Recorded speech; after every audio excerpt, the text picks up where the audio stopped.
Donc maintenant qu'on a créé notre image un petit peu mieux éclairée, avec le visage un peu assombri pour simuler un éclairage moins plat, on va poursuivre, mais on va dire sur des bonnes bases. C'est-à-dire qu'on va s'assurer que l'ensemble de nos réglages va être intégré dans un nouveau calque, et c'est ce nouveau calque qui va nous servir pour la suite.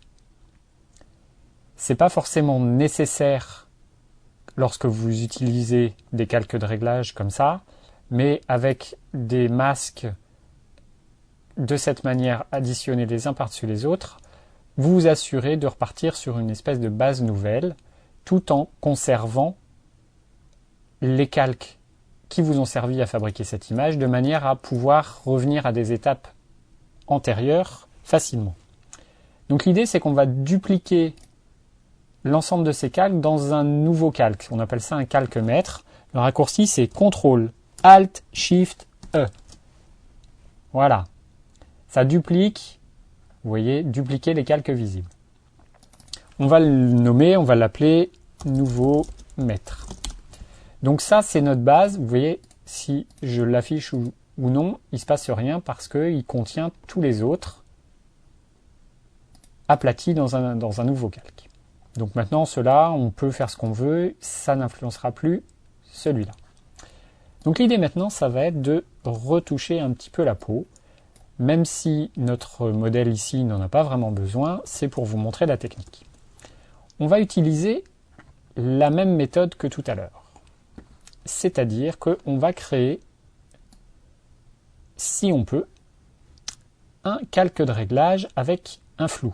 Et là, pas de chance, on ne peut pas. C'est pas proposé par Photoshop. Donc, qu'est-ce qu'on va faire?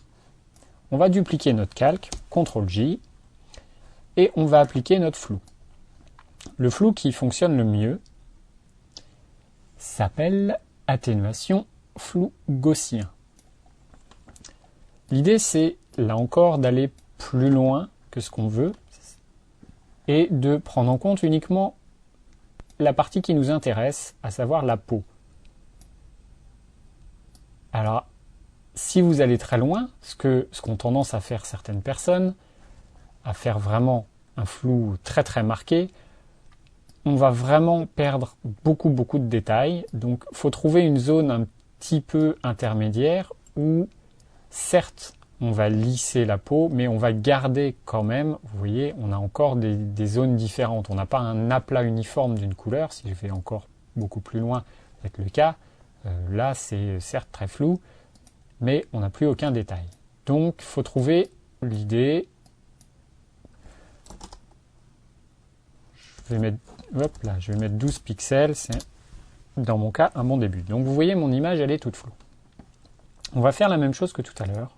On insère un masque de fusion, on le remplit de noir. Donc pour info, les raccourcis clavier, c'est Alt sur PC, en tout cas sur Macintosh, vous remplacerez les Alt et les contrôles par les contrôles et les pommes ou commandes. Donc là, c'est Alt et retour arrière, la touche au-dessus d'entrée, pour remplir de blanc, c'est déjà le cas, et c'est Shift, c'est contrôle retour arrière pour remplir de noir. Donc contrôle retour arrière. Là, j'ai rempli avec mon arrière-plan, qui est donc noir. Donc, vous voyez, ça fait disparaître mon calque flou. Donc maintenant, l'idée, ça va être de peindre en flou. C'est ça le principe. J'ai mon pinceau blanc, j'ai sélectionné le pinceau, je suis bien sur mon masque de fusion, et là où je peins, d'un seul coup, tout devient flou. Donc l'idée, c'est de ne pas aller déborder sur les zones qui n'ont pas besoin d'être floues.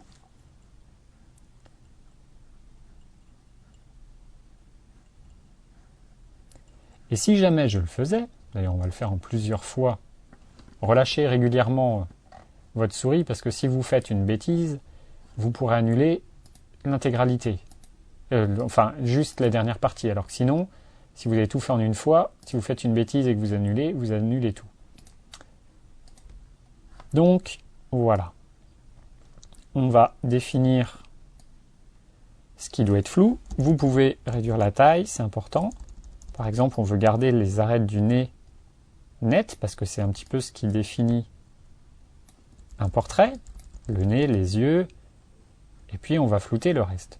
Vous voyez, j'ai beaucoup exagéré. On va flouter le cheveu, c'est pas bien grave. On pourra le récupérer si on veut après. Donc, je m'intéresse ici qu'au visage, mais vous pourrez aussi faire le cou. Voilà, là on va faire la paupière. Donc, 2 points et point d'exclamation pour grossir ou rétrécir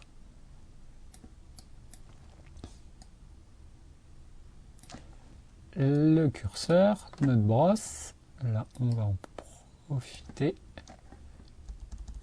Je vous montrerai tout à l'heure comment on retire des cernes. Voilà, je l'ai défini. Donc, vous voyez, c'est un petit peu à la truelle. Et il y a beaucoup de personnes qui s'arrêtent là. Et là, ben voilà quoi. C'est une Barbie et c'est pas vraiment ce que vous voulez. Donc déjà, avant d'aller plus loin, on va aller rattraper mon sourcil. Si je clique sur Alt et mon masque, vous voyez les zones que j'ai définies. Je vais pouvoir éventuellement les corriger parce que je me rends compte par exemple que là, j'ai pas été très précis. J'en ai oublié. Que peut-être sur le nez, hop là. Vous voyez, il faut tout recommencer. Si je relâche pas le curseur. Que peut-être sur le nez, il va y avoir quelques améliorations à faire, mais je vous parlais de retoucher le sourcil. Donc l'idée, c'est que je change mes couleurs de brosse. Je vais peindre en noir. Je vais y arriver. Je peins en noir, voilà. Je supprime le flou sur le sourcil parce que je ne veux pas qu'il soit flou. Là aussi. Et donc en faisant X, vous voyez, je passe de l'un à l'autre. Je peux donc... Ah, j'ai fait trop de flou. Hop, X, je récupère mon flou. Ah, je veux le remettre. Et parce que je veux le retirer, mais de manière plus petite. Voilà.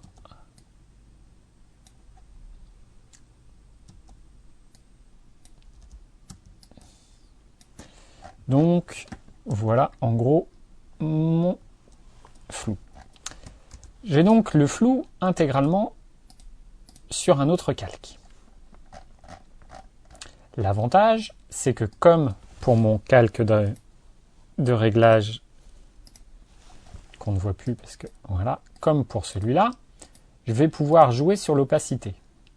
Je remets tout ça. Donc ce calque-là, il est à 100%. Et maintenant, je peux le réduire. Et du coup, obtenir un flou assez subtil. Voilà, je m'arrêterai là. C'est un peu trop. Même réduire encore un petit peu. Voilà pour la retouche de la peau de manière assez basique.